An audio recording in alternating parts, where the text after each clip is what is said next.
எப்படி இறக்குது பாருங்க. எப்பா எப்படியாச்சும் வாங்கலாம்ப்பா, மணிக்கணக்கா உட்காந்து அறுக்க தேவையில்லைல்ல. ஆட்டு குட்டிக்கு ஒரு ஆட்டு மிஷினால என்ன வேணாலும் செய்யலாம். ஆனால் கை பக்குவம் வரணும்ல, அது மனசுல இருந்து வரணும். பொதுவாக லைஃப்பில் நம்ம பண்ணுற வேலையை ரசித்து பண்ணணும்னு சொல்லுவாங்க. அதுக்கு பெரிய பிஸ்னஸ் மேனாக இருக்கணும்னு அவசியம் இல்லை. வெறும் இட்லி சுடுறதா கூட இருக்கலாம். முழுக்க நம்ம கம்பெனிக்கு வந்ததுக்கு 15% ப்ராஃபிட் இன்க்ரீஸ் ஆயிருக்கு. சூப்பர்யா, சரியான வேலைக்காரையா நீ.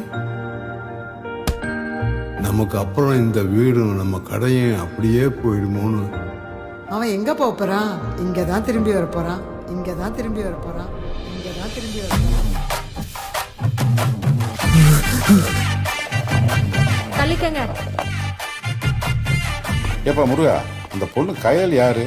கும்பிட்டு வேலை செய்து ஒக்காளி கொமட்ல குத்தினானா?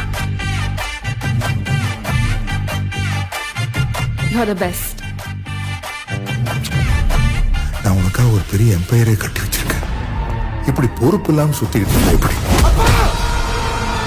Look at Murugan.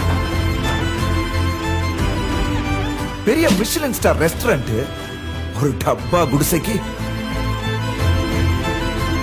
அது வெறும் கடையில தம்பி, இந்த ஊரோட அடையாளம்.